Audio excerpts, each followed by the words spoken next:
What's up, crew? Welcome to Filming in Progress, the show that takes you backstage into the world of local businesses and the people who make them shine. I'm excited to welcome Margarita to the show.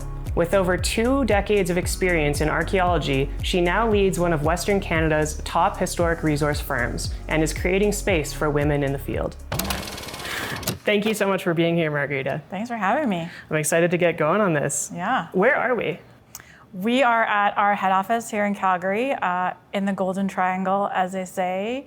Our head office. This is our little loungy kitchen area, and then behind you we have pretty fancy, and I say it in quotes because we're archaeologists and we're used to being dirty and just eating off the floor. Love it. And we're in Calgary, but you also have 2 other offices, is that correct? Yeah, we have an office in Edmonton. We actually acquired a competing company in 2015, and their head office was in Edmonton. And so for a while, we were spending a lot of time in Edmonton, and I considered moving there, but I didn't. Calgary is better. But we have a few people that are in Edmonton still. We do a lot of work based out of Edmonton. And then we have a seasonal office in Williams Lake, BC, which is where the previous company has its roots. So we've maintained those roots in the interior. Yeah, and then now I feel like we're expanding a little bit. We have people, in this day and age, people working from home. So we have someone in the island, we have someone in Prince George, we have someone in Wetaskiwin, and now it's like, where do you live? It doesn't matter. Can you get to the field? Right, yeah. Yeah. So cool. Yeah. Tell me about what it is that you do from a core perspective. I think that's my biggest question off the bat here. Sure. So our company is called Circle CRM Group. CRM stands for Cultural Resource Management in this case. So we're consulting archaeologists. Archaeology is provincially regulated in Canada. So we go in before development happens. If you're building a road, cutting down a forestry block, any sort of development, if there's potential to impact archaeology, then we get brought in. We assess it at the desktop stage, and then we'll go in the field, which is kind of where all the fun happens. Amazing. So is it typically private clients or government that you're dealing with, or a mixture of both? It is typically private developers. It's regulated that if there is potential to impact archaeology, that the proponent pays. So yeah, it might be government if it's Alberta Transportation, Alberta Parks, those kinds of things, and municipal developments, for example. But for the most part, we are hired by private developers, like forestry companies, building a subdivision, that kind of stuff. Really cool. How did you find yourself in this field? It feels unique. I'm lucky enough to chat with plenty of entrepreneurs all the time, and I've never had the privilege of chatting with somebody who's in archaeology. It's something I've always personally been interested in, and I'm sure listeners are as well. Yeah, this is where we need a little bit of time. I think everyone has a different story, and in this day and age, a lot of the young grads that we hire, new assistant archaeologists, they have that typical path that, they went to high school, they went to university, they discovered archaeology, they became an archaeologist. For me, I come from a traditional Catholic family. Archaeology, I didn't even know what it was. I went to university, I went to UBC, and I tried to be a commerce student, and I didn't get in. I ended up graduating with an economics degree, but I was also double majoring in art history. So I had an interest in the past. And then I discovered an archaeology field school in my last year. And so I went on that field school in England. It cost $744. I slapped the whole thing on my credit card because I didn't have any money. I slapped the whole thing on my credit card. I lived off peanut butter and Nutella and pita bread. And then I came home and I quit my job. I was supposed to be a financial advisor on the spot foreign exchange market. I don't even know what that is anymore.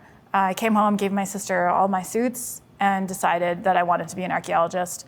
But I went straight through school. So I worked retail. I went to Japan and taught English for a little while. I worked at Whistler Blackcomb. I discovered snowboarding, and then I just wanted to be a professional snowboarder, but I wasn't good enough. But I worked in the industry. I became a salesperson for snowboard bags and accessories, and I did that while I went back to do archaeology part-time at SFU. And even then, I had no idea that this consulting industry existed in Canada. I just knew I loved uncovering artifacts from the ground. So while I was at SFU, an email went out and said, does anybody want to go to Austria to do some archaeology? You just have to get there. And 5 people went. Like 5 people, that's it. And then I fell in love with the area. I applied for grad school. I was just like, I'm gonna find a way. I got a big fat loan. I'm really grateful for my parents. They helped cover that loan while I went to school. And then I stayed and worked in England for a while. And then my visa ran out. And the company I was working for tried to get a work permit for me. It was denied. The government considered archaeology not a profession because you don't need a degree, and the wage is equivalent to an unskilled laborer. So I went to Italy and I worked under the table for a while doing some archaeology, but I eventually had to come back home. And I was unemployed for months. I was like, what am I gonna do? What am I gonna do? What am I gonna do? But it was 2006 and it was the boom here in Calgary. So I answered a job posting, and I guess what they say is the rest is history. I got that job. I worked for 4 years until I decided that I wanted to do it on my own. Wow. Yeah. Incredible. Yeah, I needed money. Yeah. I needed a job. I hated it at first. I was like, there's barely any archaeology here. Like I've come from Europe. There's artifacts everywhere, right? So it was a big change. But then I discovered that I still just really loved finding anything. Mm-hmm. Yeah. Interesting. Yeah. There's so much there that I want to unpack. But first of all, you mentioned, was the UK when you kind of first fell in love with the art? Yeah, that's where my field school was. And then when I was doing my master's there, like I kind of looked at all the different opportunities for doing grad school, and somewhere along the way, someone had said that you should pick your school and not let the school pick you. And I knew that I loved Neolithic Central Europe. So that's like Stone Age Central Europe. So I like Googled, and a guy in Durham University said, my interest there is long-term, come on over. Also, would you like to come to Hungary this summer? Because we're doing this project. I can pay you £6 a day, but we'll cover your food and drink. I'm like, I'm there. So it was kind of both. I really loved European archaeology, but the UK has a long history of doing commercial archaeology. So there's a lot of great archaeologists there. Like the people that I worked with, I really learned a lot from in terms of the technical aspects of archaeology. There's just archaeology everywhere there. It is really interesting. There's a lot of opportunity. There's a lot of work there. And anytime I get a resume from anyone that has worked in the UK, I'm like, interview this person. Mm-hmm. Yeah, it's that breadth of experience, I think, that really, levels up a person. Absolutely. Yeah. When you say commercial archaeology, contrast that with maybe some other forms. Like academic archaeology. Like oftentimes when we meet people in the public and they find out we're archaeologists, the question usually is, oh, do you work for a university? So there is academic archaeology where professors are doing their own research. And their specific projects, they're answering specific questions, whereas we go in and most of the time we're looking for archaeology because we have a footprint and we have to check if there's something there. Mm-hmm. And a lot of times there isn't. Right. And that's when it makes it even more exciting, when we find something. Awesome. Yeah. So you studied overseas, you fell in love with it, and then you came back and started working for a company for 4 years and then started your own. Yes. But you chose to start in Canada after having all of this experience overseas. Tell me why you chose to start in Canada. Well, I think in those 4 years, I really learned a lot in terms of consulting archaeology here in Alberta, and I guess I must have considered myself an expert. So I saw that there was opportunity here. To be honest, I saw 2 coworkers leave the previous 2 years and start their own businesses as well. And with my background, with an economics degree and with my background in sales and marketing, I felt that if they could do it, I could do it too. So, and I felt like I could really kill it. I guess I had a lot of confidence at the time. Yeah, I felt there was opportunity there. I probably could have, tried to get another job. I didn't feel that that's the journey that I needed to go on. It would have just been the same again. I wanted to fulfill my own potential, I guess, do it the way I wanted to. Yeah. Did you have entrepreneurial tendencies growing up? paper routes or lemonade stands or anything like that? No, I did not. So I don't know what I was thinking, to be honest. But in retrospect, like my parents are both entrepreneurs. They both own their own business. My dad is 81. He's still working, still running his business. My grandfather was an entrepreneur. So I guess it's in my blood. I guess I learned inadvertently. But yeah, I never tried to do anything on my own. I feel like I just had it really good growing up. My parents, like we never were left wanting for anything, but they really taught us about hard work. And that was really the only way to succeed. And I feel like that's where the entrepreneurship comes from. I think that's such a strong value because it translates beyond entrepreneurship. Obviously, it takes hard work to succeed in any field, but you obviously have a bit of a leg up in entrepreneurship as well. Yeah, I think so. Yeah, it's great to talk about them like after the fact. Yeah. Do you think what else? What other kind of attributes might you have learned growing up in a household of entrepreneurs that kind of have helped you in your journey today?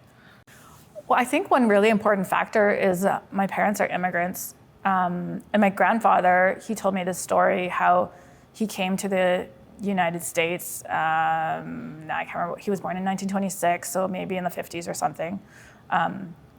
He like took a 2-week journey on a giant boat, and the waves are as big as a house, and he learned. He was an engineer. Now I'm losing my memory. He's an engineer, but he learned how to like just make things. He learned how to make a cabinet. He learned how to make like cassette tapes, and he said that he didn't know how to do a lot of these things, but he just was never afraid to ask how can I do it, and read books to learn how to do it.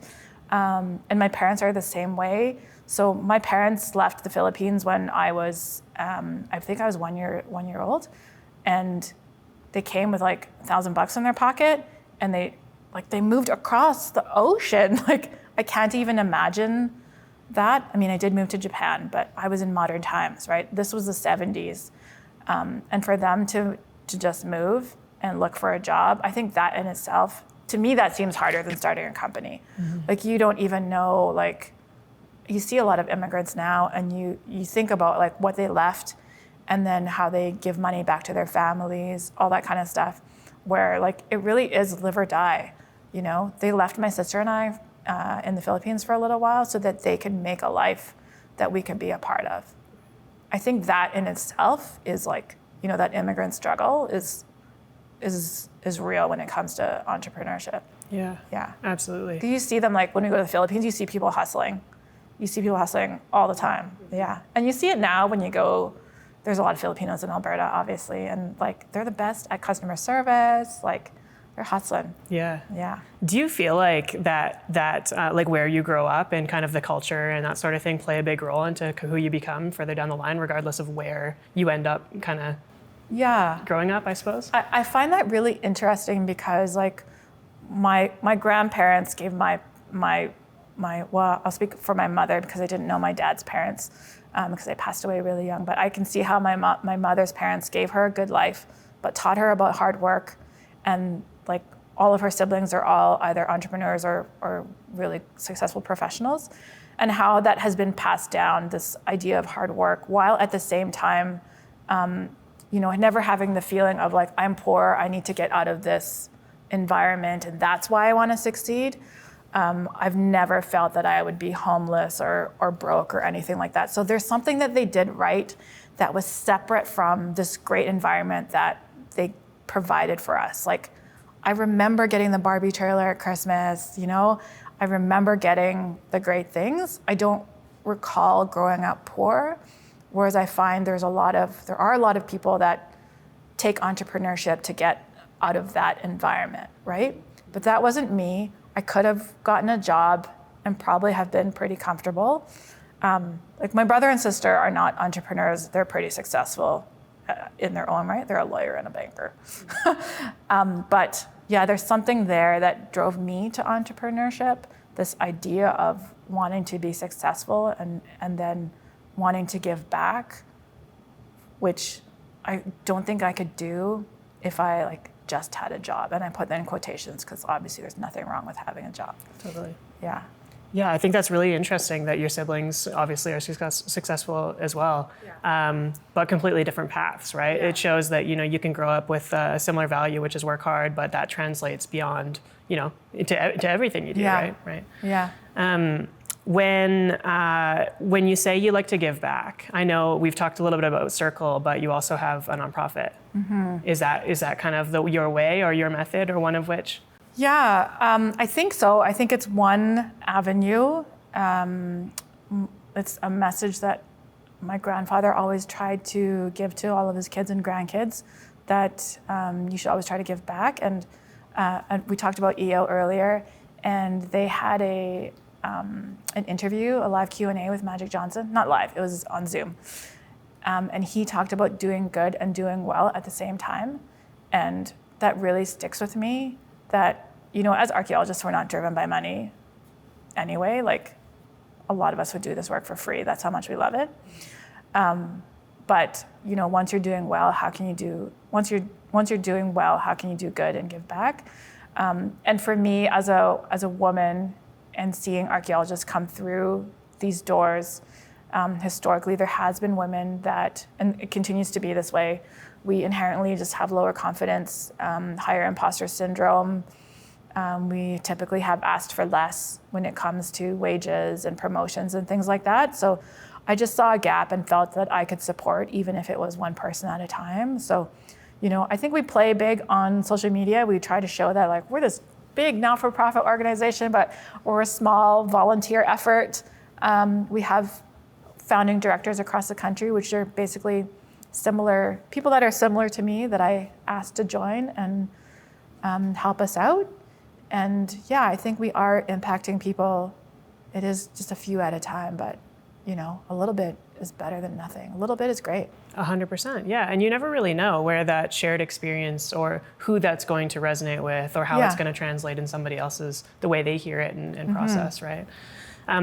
Did you experience those things? You mentioned imposter syndrome and things of the like. Did you experience those yourself?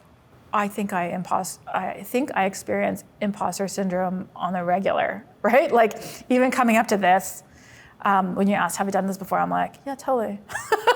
And yeah, sure, I've done it before, but I'm always like wondering, like, how will I present myself? Will I say the right things? And, every report that I review, I'm wondering, like, is this good enough? I have really high expectations as an owner and an entrepreneur, and that really comes out of the imposter syndrome, because, like, my level of great might be someone else's mediocre. I think is always one of my biggest fears. So I always strive for greatness, because I feel like I'm always being judged and I'm not good enough. Mm-hmm. Yeah. I might have realized that just now. Do you feel like that's that's something that you can kind of like conquer eventually? Or maybe it's just like one of those things that will always be there in the back of your mind, that you manage to the best of your to the best of your ability. Yeah, I think I did some one-on-one work with, I like to call her the great Mandy Ballack. Great friend. She's been on the podcast as well. Yeah, she is amazing. We did some one-on-one work. She does leadership transformation, and I tell everybody that I feel like I am a leader transformed because of her. She helped me tap into, like, what my childhood contributes to my adulthood, tapping into those traumas. And for me, for some reason, I have this trauma where I don't feel that people are proud of me. So that, I think that will just always linger. And for me, it's a blessing in disguise, because I work really hard to be as great as possible, right? And that imposter syndrome comes into play there. But I've just really learned to deal with it. And I don't really want to say deal, because I'm not like brushing it aside, because theoretically I will stand there like Superwoman and be like, I'm amazing. I have said the words, like, I'm pretty fucking great, right? But that comes from learning to tell myself that I am successful, learning to celebrate my own small wins, because I don't think you can ever get rid of imposter syndrome. And I think I want to maintain a little bit of it. Otherwise, I'll become mediocre. I was just going to say it's kind of a driver at a certain stage. Obviously, when it's manageable, because I'm sure for some people it can be overwhelming and inhibiting. But I think you're right. I think if you can use it to fuel forward progress, then it can be a great thing as well. Yeah, totally. One thing that Mandy taught me was I often used to make decisions out of fear instead of love. And so that imposter syndrome comes and plays into that fear. And so I put this little Post-it on my monitor. It says, love or fear. And so whenever I can be conscious about that decision and now make it based on love, like love for my business, love for whatever I might enjoy, love for archaeology, love for my partner, anything like that, the decisions are way better. Yeah. And then you end up driving success because it's not based on fear. Amazing. Yeah. What are the small steps? I know you said you have Post-it notes on your monitor, but I think that framework can be, and we'll give Mandy the credit on this one. But what is the framework so that kind of everybody can shift that in their heads? Because I think there's a lot of value in that. Yeah, for me, it really just starts with awareness, which is why I needed that little Post-it. Now that Post-it has fallen off, but I will remember it, right? And my partner I will credit him a lot with just being self-reflective, like taking a moment and recognizing when I'm starting to react in a negative way, because that will be the first sign, right? And then being aware and being able to ask yourself the question, like, am I reacting now out of fear? Am I reacting now in response to like whatever trauma I might have? Am I making the best decision for myself? Like, where is the truth in this? Because there is often like, I can be emotional, and then my emotion will start to take over the decision making. But I have to think about, okay, what is best for this situation? What is best for the company? Which might mean me calling myself out for any mistake that I've made, because I will admit to making wrong decisions. We're all allowed to fail. So I think it really starts with awareness and asking yourself those questions. Awesome. Yeah. Love that. So you didn't anticipate becoming an entrepreneur. It wasn't in the cards, or it wasn't part of the plan. And then obviously you did out of passion and kind of an identification of an opportunity. And then I'm sure there was a point where it was time to hire your first employee. Yeah. Tell me, I'm always curious, when is that moment that you realize that, I can't do this alone? Yeah. Well, to be honest, obviously I've never done this alone. My partner is also an archaeologist, and when I decided I wanted to start a business, we went for a walk, and I was like, I'm gonna try this on my own. Like, if I don't have any money, are you gonna buy me dinner every now and again, that kind of thing. So he was always there supporting me. And as an archaeologist, I don't go in the field alone. I need an assistant with me. He was my assistant. I only had 5 projects in the first year. He came with me every time. I don't think I paid him. And then I think he had to get a full-time job, and I hired like a contractor. And that is kind of like that half step, because I'm only going to pay you when you work. So I'm going to try my hardest to not need you, So that was like the first mini step. And the first employee, well, let's just step back a little bit. So we acquired a company called Altamira. And my good friend Kristen, who I had worked with, I didn't have enough work as Circle, so she said, would you like to work as my assistant? So I did, and that's a company I ended up acquiring. So then I never actually had to make the decision of, I need to hire my first full-time employee. We acquired Altamira, and I immediately got 10 employees. But to answer your question, really, we had this discussion just the other day about, do we need to hire another person? Like, we have like 35 people, something like that. And we're like, do we need to hire this person? And we all talked about how we still have fear on, can we keep this person employed full time? Do we actually need them? Can we do the work on our own? Or do we need another full-time person to fill these gaps? So like that question still lingers. Yeah, even after I don't know how many people have been through here, that fear still exists. And so I think that we have learned to analyze it. Like now we can analyze it because now we have data going back like, oh, this person did 100 hours on this task and that person's gone now. How do we fill that gap? But sometimes like I'm a pretty risky person. I often just jump in and not analyze. So I'm okay because I'm okay with the consequences. So sometimes I just say let's jump in and do it. And it is really scary, but I'm one of those people that's kind of okay with doing scary things. I think as an entrepreneur you have to be. Yeah. Absolutely. There's scary things every day. Absolutely, 100%. Yeah. I think that's really refreshing to hear that after 35 people, you're still kind of, analyzing what, is it okay if we do this? Are we able to maintain it? Yeah. Whereas I'm sure a lot of listeners are like, oh, maybe it's time for that first employee, right? So that doesn't change. You still have to analyze that down the line. Yeah. And we're slow during the winter. And so we ramp up and start up in May. And I was telling someone recently that it took 10 years for me to be confident that work was going to come for May. Whereas sometimes I'd be like, I would call up Kristen or Joe and I'd be like, I don't know if there's going to be work. Like, should we hire these people? And now we know, but it really took like a decade to get that confidence. And now we're really ramping up. And those thoughts are still coming into my brain. Like I had the discussion yesterday, like, are we going to have enough work? Do we have a plan B? Like, what's going to happen to all these people? So that fear still exists. And luckily I now have a team that I can bounce these thoughts off of. There you go. Yeah. You mentioned that you're a risk taker, which I think, as you identified, all entrepreneurs are, obviously, to a certain extent. Yeah. Has there ever been a situation where you took like a significant risk and maybe it didn't pan out the way that you wanted it to? Ooh, that's a good question. I want to say no. They're amazing. I want to say no, but there has to be a yes. I mean,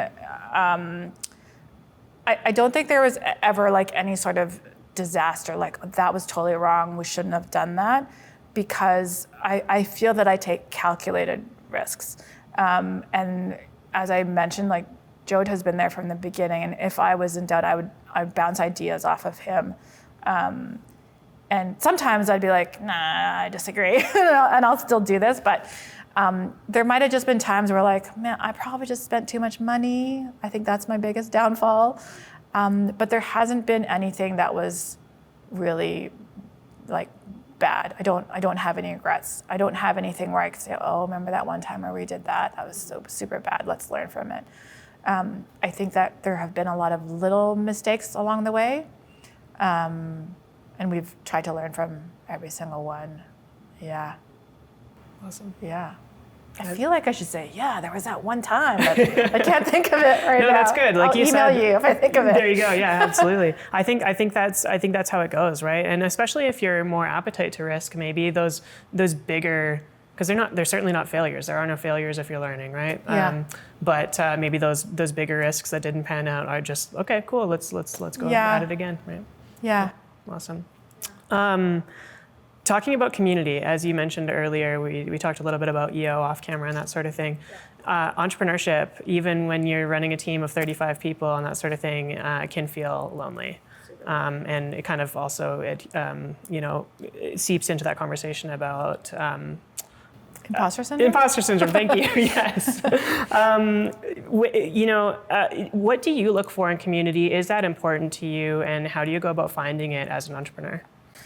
I think that can't be stressed how lonely it is to be a business owner, even though you have people all around you, because they don't experience the risk that you have taken on your shoulders. I don't think anybody really understands that until they actually do it. So I was really fortunate that someone recommended EO to me. And then I think I was really fortunate, I'm sure every EO member will say this, that I got into a forum with some really great people. and I found community there. There's an event on Thursday, and I try to go to everyone. And at first, I would go because I've paid a fee. I'm going to eat and drink and be merry, right? But now it's really great to meet all these different people, and certainly the connections that I made through Forum and then going to these events. I've made some lifelong friends there, and it's really nice to have Forum and talk about all these different experiences, even though these businesses are so different. You all go through the same thing. You really need that support. So that EO community is really important to me. I'm also part of WPO. Like, that's how much I love being with other entrepreneurs. So WPO is Women's Presence Organization. So there's a group of women there that are also amazing. And I have this community that I've found through snowboarding. I worked at a retail shop in Vancouver for a few years, and everyone there was really passionate about snowboarding. And if you follow the trajectory of a lot of the people that I worked with, they all have become successful in their own right in many different ways. And I think that really stems from the passion that we all had for snowboarding and wanting to be in that industry. And those connections I've gotten some friends through those connections. Like when I moved to Calgary, it was because of these friends I had through snowboarding who moved to Calgary and said, this is our friend, now she's your friend. And I have those friends to this day, 20 years later, all from the connections with snowboarding. And I find that really interesting because you just wouldn't think about it. Yeah. You never know where you're going to find those micro communities, but passions are always that thing, right? That bring people together. And was that an influence? Was moving to Calgary influenced by snowboarding? No, I came here for the job. Yeah, I was in Vancouver because that's where I went to high school and university, and I had left to go to Europe. And then when I got kicked out, essentially, I was staying with my sister. But there was a job opening here in Calgary, and I answered the call, and now it's home. Yeah. I was very lucky that I immediately had a group of friends. I didn't have to go and, go to paint nights or something like that to find friends. So I was really lucky. But the archaeology community is also very small and tight-knit. We all pretty much know each other. And when I started working at that company, there was a lot of people that started at the same time, and there's a lot of friends from that era as well. Yeah. It's so interesting. So many people talk about Calgary with such high regard, and that's no surprise, obviously. What do you think it is about the community in Calgary, or the place or location or whatever? What is it about Calgary that makes it special, especially in the entrepreneur community? I don't know. It's really hard because I can't really compare it. I lived in Calgary when I was a kid. I did elementary school here, and I left after grade 8. And I remember saying, I'm never going back to Calgary. I hate it. And I think that was just teenage me being angry that I had to move and leave my friends and a boy I had a crush on. But I think because now when I go to Vancouver, it feels too big for me. I like the size of Calgary. I like that I can kind of get anywhere in 15 minutes type thing. And the entrepreneur community here, I also feel is kind of a nice size. There's something about it where the door's just kind of always open. That's how I feel with EO and WPO. It's a very supportive community. Even the most famous entrepreneurs, right, on Dragon's Den or whatever, they're here and they will talk to you. And that's what's great. You go to an EO event and you can just stand next to a person kind of awkwardly and they'll start talking to you. Totally. Yeah, it's a very supportive community. And maybe it's the mountain air, I don't know. It's got to be something. It's the Chinooks. Yeah. It's collaborative, right? And I think you mentioned that about the archaeology community as well. So you acquired a company. Tell me about that experience. It took 4 years. That also was never part of the plan. The owner of Altamira wanted to retire, and Kristen and I were going to do it together, but it took a long time. It's a really great lesson that if you want to sell your company, you're not going to necessarily sell it tomorrow or the year after. It could take a long time. It took 4 years from start to finish. And it was difficult because in that journey, I was trying to take ownership of all the projects I was working on anyway and having to answer someone. And probably a lot of entrepreneurs will say, like, I can never work for anyone, right? Because there is something about having full autonomy over all your decisions and stuff. So there were times when I'd come home and cry and I'm like, I'm going to quit, it's not going to work out or whatever. And it was scary, obviously, as well, because there's a financial transaction. Like, there's an investment here. How am I going to pay? Because if we had to do a vendor take back and pay him out, I think it was like $100,000 or something for 2 years. I'm like, that's a lot of money. How am I going to pay him back? And it turned out it was really easy. So those lessons are really good because, when you look back at these things that were really scary and you overcame them with ease, right? Then you feel like you can do anything. But it was pretty scary. But I feel like it wasn't like an overnight thing for me. The 4 years was probably a blessing in disguise, that I didn't jump from like having one contractor to 10 employees, that I worked my way slowly into that business, understanding how it worked, knowing what roles everybody played, that type of thing. So I feel like I've really like kind of slowly leveled up every year into where I am today, instead of it being like overnight. So I think I was pretty lucky. Yeah. Awesome. And obviously it was a strategic move for you, right? You mentioned that they were based in Edmonton. You were establishing here in Calgary. Oh, it wasn't strategic at all. I was totally lucky. There you go. Yeah.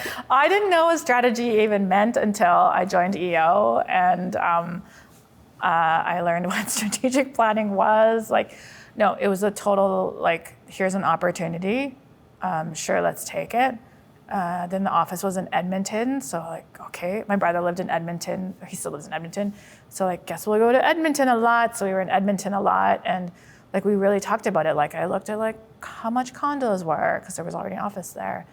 But then 2016 was a boom, but occupancy rates are really low. Like, this space here was really cheap, so it was actually just easier to get an office here. And we just realized and decided that Calgary was our home, and we didn't want to move to Edmonton. But it was easy because occupancy rates were low, so we could get this office space and we could afford it. It wasn't like, oh God, we have to pay $5,000 in rent suddenly. So again, it was another small step that wasn't so scary to take. So yeah, and then the Williams Lake office is a townhouse that Altamira had been using for like 20 years. So again, that wasn't a strategic move either. So now I am like thinking about strategic moves, and now it's even scarier. Like, if you ask me like what I would like to do as a next step, it's probably an acquisition. And now it feels really scary. Now that we're more established and like like steady cash flow, steady revenue, all that kind of stuff.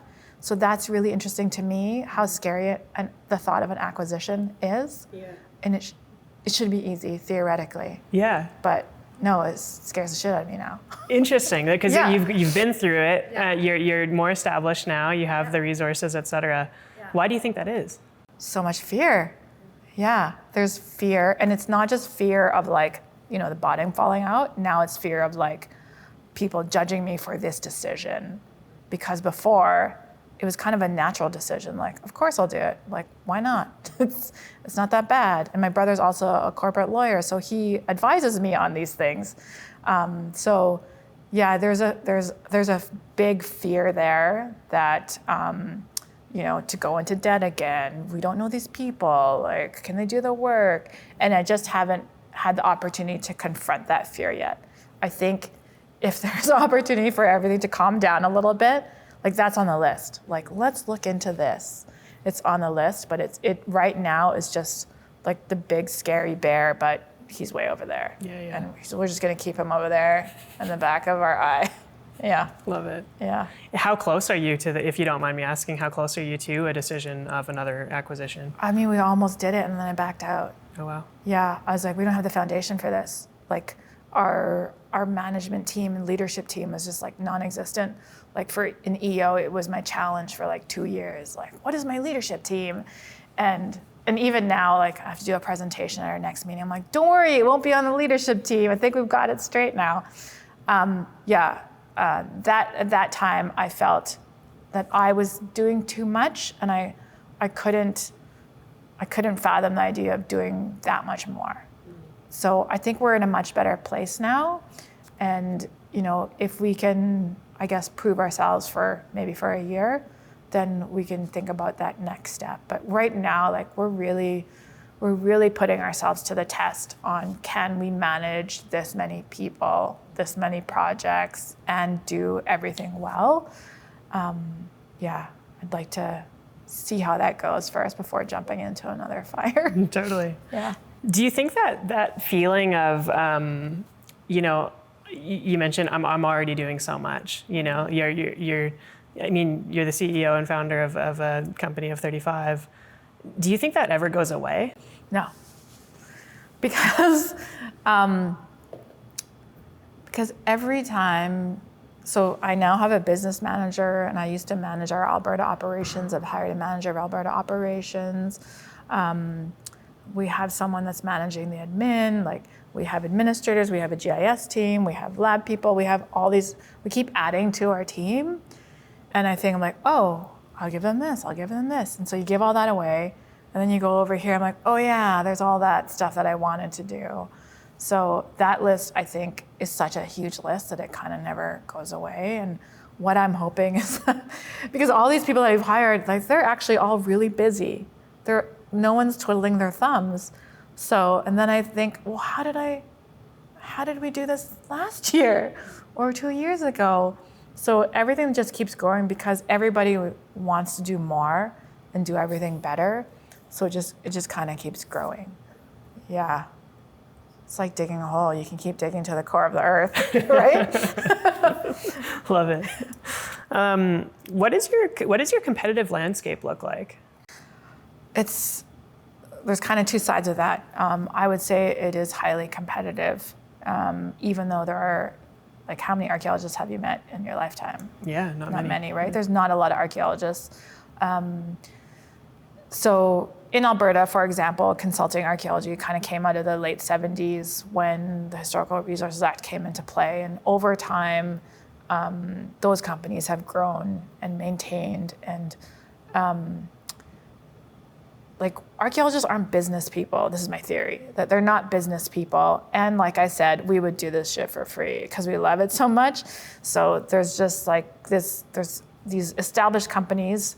I don't know what their rates are. There's established companies. Like, for us, like, I struggle raising my rates because I love what I do. And I raise my rates because I want to pay everybody more. It's not because I want to make more money. It's that I need to be able to afford to pay all these people more than a living wage.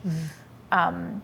And so when a new company starts, they're going to come in and win all these projects that are bottom line bids.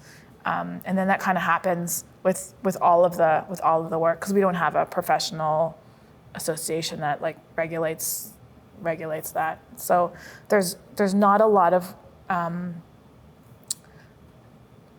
I was going to say there's not a lot of archaeologists, but there's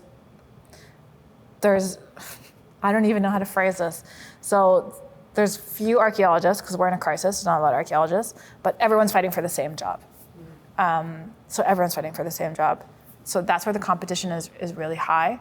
There's more than enough companies to do the work, but we're all like, we will work ourselves to the bone to get it done. Like, literally, like, I injured myself last year just trying to get shit done under budget, that kind of thing. So in that sense, there's a lot of competition. But we're also in a crisis where there's just so much work that there aren't enough people to do the job. So what I feel needs to happen is that our art industry demands that we get paid professional rates, because, like, you need a master's degree to manage projects in Alberta, and in BC you need a shit ton of experience. So as an industry, we need to, like, what's it called? Raise the tides? Yeah. To lift all the boats? Yeah. So that we can all be paid the professional wages. So new archaeologists can come in, make a living wage, have a good life financially, have dreams, mortgages, cars, that kind of stuff. And then they stay in the industry. Because I think our biggest challenges, and one of the reasons for the Fairfield Foundation, is how do we keep people in the industry? They're leaving because well, I have to be in the field all the time, but I'm only making like this much money. It's not worth it, right? So I feel we need to level up like our industry for archaeologists so they'll all stay. Then we can all like make the industry thriving as a professional industry and actually get all this work done. Yeah. Yeah. That's such an interesting thought. And I think there's so many different industries that can benefit from like collaboration among companies, right? So saying, hey, we're not going to do work for less than X or whatever the case may be. It sounds like that's similar to what you're facing right now. Yeah, and there's a company in BC, Cleanza. We have a teaming agreement with them, and we're trying to create this like alliance of archaeology for good. They also have a podcast. And that's something we're doing, like taking these small businesses and trying to create like a big team so we can compete with like corporate Canada. And one thing that they do really well actually is demand these rights. And then the other thing they do really well is assess whether or not that work aligns with their philosophy in terms of Indigenous relations. So if it doesn't align, it's a no for them, right? In BC, on unceded territory, I think it's, I don't want to say it's an easier road, but quote unquote easier, because in Alberta, it's not easy at all. So that is also interesting. Definitely. That's something I actually wanted to chat about was the Indigenous relations side of things. I know that's important to you. It's on your website and that sort of thing. Mm-hmm. What does that look like, and how do you go about ensuring that you're respecting those people and these lands, et cetera? Yeah, I think that is also very difficult as Albertans because we're on treaty land. So in Alberta, we do archaeology. We look for, identify, uncover Indigenous artifacts or belongings. In BC, it's unceded territory, and so a lot of First Nations have the authority to be able to kind of speak up and say what needs to be done. And the government requires that any work that we do, all the communities are notified of the work that's going to be done and the field work that's going to do. And we bring, communities will send participants to come in the field with us. In BC, in Alberta, it's a lot more difficult. And we worked with Annie Corver from Rise Consulting to create this strategy. And she gave us these KPIs. And one of them was increase self-identified Indigenous employees. I'm like, we have 0. Like, how do we get to 1? Like, we still don't know the answer. Actually, we have 1. We have 1. I found him last year. He was a participant on one of our projects, and he was such a hard worker, super keen. He found 2 sites. He got really excited. I'm like, do you want to come and work on another project? He said yes. And now he's coming back this year to do more work. And that's really amazing. But the lesson out of that is that it's so hard to move the needle because in Alberta, consultation happens separately from archaeology. And there's so many challenges, right? There's capacity issues. Like they don't have anybody to send. There are also very few Indigenous archaeologists. But maybe they don't want to be archaeologists. Maybe water is more important, environment is more important, socioeconomic issues are more important, right? Maybe archaeology is on the bottom of the issues list. I actually don't know the answer. These are a bunch of theories I'm spitting out. But what we're trying to do as a base level is giving our staff like the education on it, first and foremost. So we have a spring kickoff coming up. We're bringing in a Piikani elder and knowledge holder to give us some land learning. So they'll do a little presentation, and we'll go out and listen. And they're giving us, like, you'd be surprised that a lot of people don't even know about the Indigenous history, like residential schools, like what is UNDRIP, what is truth and reconciliation. A lot of people don't even know that. So we have to start at that base level to give them that education. And then really explaining to our staff like what the artifacts mean to Indigenous people, because that isn't necessarily taught in schools. We have a professor coming from the University of Calgary who is working a lot with local Indigenous communities here. And she wrote this article about how she herself had a paradigm shift. So I asked her to come and talk about that paradigm shift, because there is a shift in how you have to think about what we're doing. It's not just a rock. Mm-hmm. Mm-hmm. Like it still has meaning. So that I find really interesting. And these are just discussions that we have to continue having. Absolutely. Yeah, I think it's like anything else. It really stems with that education, right? And that awareness so that everybody can appreciate it and move forward accordingly. Yeah. And then at minimum for everybody to just kind of have that awareness, right? If I can choose to spend my money at an Indigenous business, then we'll make that choice. Like we have a list of like the hotels, the gas stations, wherever we can spend Christmas gifts, things like that. If we can spend money on Indigenous business, we can help that community grow. Absolutely. Awesome. What is one of the biggest challenges that you face in your industry? Lack of people. No, I lied. There's lots of people, lack of great people. Okay. Yeah. As an older person, a Gen Xer, you see the difference in mindset of a Gen Xer who will work themselves to the bone. And I don't know what the generations are called now, but young people, the kids we call them. Yeah. And this is not a bad thing. They're much more aware of their mental health. They're much more willing to hold their boundaries. That's a great thing. We never had that, right? We're just like, yeah, I'll keep working. I'll just go home and cry for 30 seconds and I'll be fine, right? But then the other thing is that I don't know if it's phones or AI or whatever. We see that critical thinking is something that we're having to teach and really kind of stress. Like you got to learn to think and make decisions and not just tick boxes. And that is because we're trying to raise great archaeologists, not just like people that can do the work. Because we're trying to promote that archaeology is a profession. I only hire people with degrees. And so how can we be a profession if all we're doing is ticking boxes, right? So we're trying to teach them to be great archaeologists, which means use your critical thinking. But they're not necessarily taught that way now in schools. And then they understand like what they want in life. Like they want to be, whatever happiness means to them, they're willing to go get it. So they'll leave this job if it's no good, right? And so this challenge we have with people, yes, there's a lot of archaeologists. They'll come into the industry, they'll work for like 5-10 years, and then they'll be like, I'm gonna find an office job now. I'm gonna go get my PhD or whatever. I'm gonna go do something else. We can't keep them here. So we have this huge lack of experienced archaeologists because they need something else. They need something else after like a decade of hiking and digging holes, It sounds wonderful to me. I'll become an archaeologist. Yeah, it's actually really great. Like last year I went into the field. I went back in the field because I'm trying to get out of the field. But after a shift, I came home and I was like, I feel pretty good. Like my mental health is probably like an 8 out of 10.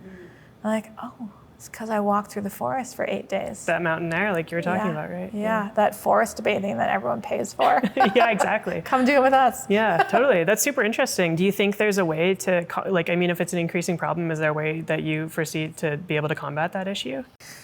I don't know. I think I feel we're tackling it internally. Our true north is that we love what we do. We're making the past exciting and we want to bring more people along for the ride. And so that really speaks to the big goal of having a workplace where people can come for a long-term sustainable career. And so that means that if you want days off, we're giving you the days off. 10 years ago, 15 years ago, I couldn't do that. We couldn't plan, nobody could plan their life. They just knew they might get a call, they might have to go in the field the next day, or they might be in the field and they might have to stay 3 days longer. It was just such a common thing. And so now we're sticking to our shifts. It starts this day, it ends this day. You have days off, you have your days off. We're giving them the opportunity to plan for their life, which is was the biggest challenges before, right? And now that there's always been people with small children, but people with small children is a really great example. How do we support people with small children? Childcare is really difficult. So Kristen, one of our managers, who's been with us also from the very beginning, she tells us when she can go in the field. We don't tell her, and that's really important. And for us, it's really open door policy. Like, you have challenges, you can't go in the field because whatever reason, let's say it's childcare, like, okay, let's figure this out. And it's interesting because we have a few people here that can only go in the field 50% of the time. For whatever reason, we don't tell people what's important to them, they tell us, right? It's up to you what's important to you. But we have to find ways to keep the people in the industry. And if it means being in the field 50% of the time, how do we manage that? Because there's tons of office work to do, right? And so, like, maybe we can, like, these people can leapfrog. Like, I feel like there's always a solution. Mm-hmm. Yeah. It's just a bit different because there's accommodation required, right? Yeah, I think we have to really get creative about what the future can look like for archaeologists, because, what if you get injured? Like, I actually quit snowboarding. I say I retired. Like, I haven't done it in, I think, 15 years. At all? At all. Oh, wow. Like, talking about me, I'm a risk taker, and I was afraid that I was going to injure myself. Having never injured myself before, I was afraid I was going to injure myself and wouldn't be able to work. So, like, because I need my arms and legs to do archaeology, right? So, yeah, there has to be some creative solutions to that to keep people working, to keep, like, these great archaeologists working, to continue to mentor the next generation. Yeah. I'm curious what's one of the most interesting artifacts, I'm not sure if I'm using the terminology correctly there, that maybe you have found yourself, and then maybe as a team as well? Yeah. So interesting is a relative term. Sure. In your own. Yeah, because I've worked in Italy and Austria and a lot in the UK, where there's just tons of stuff. I worked on this Roman site in Italy, and they found, like, full statues and mosaic floors and things like that. But when I answer this question, I think back to, we did a public program on the island of St. Vincent. There's an international airport there, and they had to build a runway. It's a volcanic island, so they basically had to, like, chop off mountains and fill valleys. And Jode, my partner, and I, we were fortunate to go with this person, Joe Moravitz, at the company that we worked at before. The CEO of the airport company was like, we need to follow Western regulatory processes. There was no requirement for archaeology. So we found a bunch of stuff, and we started to find burials there. And you don't dig burials in North America because of the Indigenous connection. But in St. Vincent, there was no rules. So we got to do burials. And we eventually separated from that company, and I created it was a not-for-profit where people could come and pay. You could pay, like, I can't remember how much it costs. You could pay like $1,000 and you can come dig on the Caribbean island of St. Vincent. It was pretty awesome. Yeah. And every Sunday we would take this little plane, go to an island, ride in a catamaran, like, it's amazing. But a few of the burials we did were really interesting. One had jade beads around the collarbone, shaped into little frogs. It was so cool. Another one had a bunch of polished hand axes at their feet. And there was one where you could tell that it seemed like someone, this is a total theory, like, was digging a hole to bury a body and found another body there and freaked out and threw a giant rock on top of it so that the spirits don't come out, the ghosts don't come out, and then they threw this other body on top and then just quickly ran away. Oh, interesting. Because that's what we uncovered. It was a skeleton with a giant rock, and there was another one below it. It's pretty fascinating. Like, burials, like, for me, used to be really, if you tie yourself to the human aspect of it, it's very difficult to do. If you make it kind of non-emotional and it's work that you have to accomplish to, do what needs to be done. Like, those bodies needed to be removed and reburied. So, yeah, it was really fascinating. Like, those jade beads, like, nobody finds jade beads. Yeah, it was very cool. So cool. Yeah. But here in Canada, probably one of our biggest finds are just projectile points or spearheads that were 13,000 years old. So the really, really old stuff, really, really old in terms of Canada, old stuff is what is mostly fascinating to me and to a lot of archaeologists. So when we find something that we know is that old, it's pretty exciting. For sure. Really cool. Yeah, I mean, I've been admiring all the work on your walls and the photos and that sort of thing since we came in. So I think it's fascinating. Yeah. Awesome. What does success look like to you?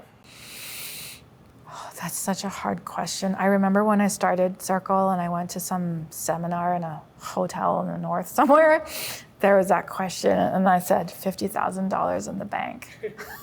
And now if the bank went to that, I would freak out because that would mean we're close to bankrupt. So I think success is a moving target because I already feel successful. I feel like, look at our office, like look at our people. I feel like we have a great reputation. Like even today, we got 2 people like, oh, we referred to you by this person. So we've created our own little community of doing great work, I think. And people want to work here. Years ago, it was a challenge because nobody really knew us, and like working with Lana and GLC really helped that, creating this great external perception. So I think like we have success. Like I can go for dinner and I do look at the price, but like I'm not like, oh my God, I'm not searching my pocket for coins, right? So I already feel successful, which is why now success for me is like, what can I do with the Fairfield Foundation? How can I impact a wider community while this becomes sustainable? Like if I could retire and remove myself from the operations of this business, that's what I would focus on.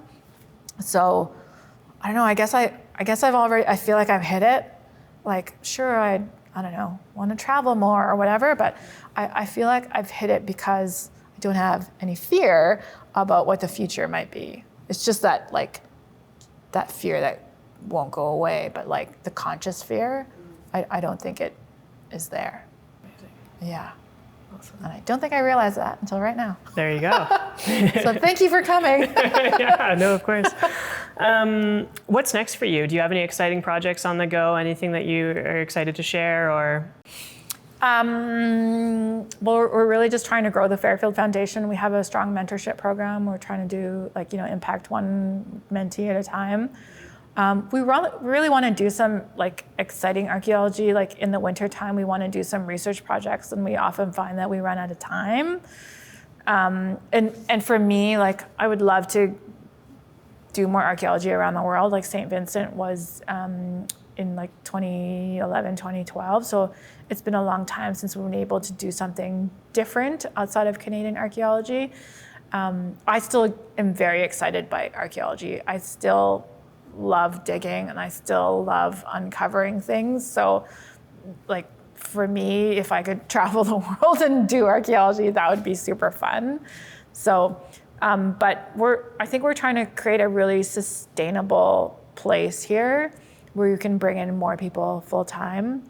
And like right now the challenge is like we're gonna have 40 people at spring kickoff, and someone told me just recently that your profit is the same whether you have 40 or 100. So I'm like, well, what's the point then?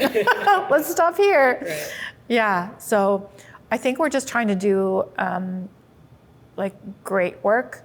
I'm working on like a training guide for our staff, like training in terms of cultural resource management outside of what you learn in university, outside of ticking the boxes. Like, what does it mean to be a great archaeologist? And I also own archaeology.ca. So that's like a big thing that's like on the bottom of the list. Like, what can we do with this in terms of impact? So that is also a big dream of mine, but I feel like it's at least 5 years down the road. Yeah. I love that you talked about the idea of rising the tide, right? Yeah. And raising all boats. Yeah. And I think it sounds like that's what you're doing in the community. Trying, yeah. Amazing. Yeah. Where can we send people to follow along your journey as Circle anything else you've got going on. Yeah, we're on Instagram pretty heavy at Circle Digs. So Circle Digs, I used to have two, Circle CRM and SVG Digs, which is St. Vincent and Grenadine, that program. I had to combine those. So it's Circle Digs on Instagram and the Fairfield Foundation. Our website, circleconsulting.ca, and thefairfieldfoundation.com, not to be confused with .org, which is also not-for-profit to do with archaeology, but in the States. We didn't realize that till later. Oh, no way. Yeah. Someone once messaged me and said, I tried to donate money, but it didn't work. I'm like, we don't have a thing for donating money. Like, that's not us. Yeah. But we're also on LinkedIn. I have a personal Instagram, Margarita Guzman, and I'm also on LinkedIn. Yeah, LinkedIn is where usually you'll find me. I find that the most interesting, and I'm often doom scrolling on Instagram. Apparently, we're going to start a TikTok. Okay. I think it's going to, it's hard to do in the winter because we don't have any interesting content. We're just like hanging out in the office. But yeah, Kat, who does our social media, has a lot of great ideas. So I think we're going to be on TikTok. Love it. Coming this summer. Spread the word. Awesome. Yeah. Okay, well, thank you so much, Margarita. Really appreciate this conversation. It was eye-opening, and it's so fascinating to learn about an industry that I don't know about, and your philosophies and the way that you've built this is incredible. So thank you for your time. Thank you. Yeah, it was great. Awesome.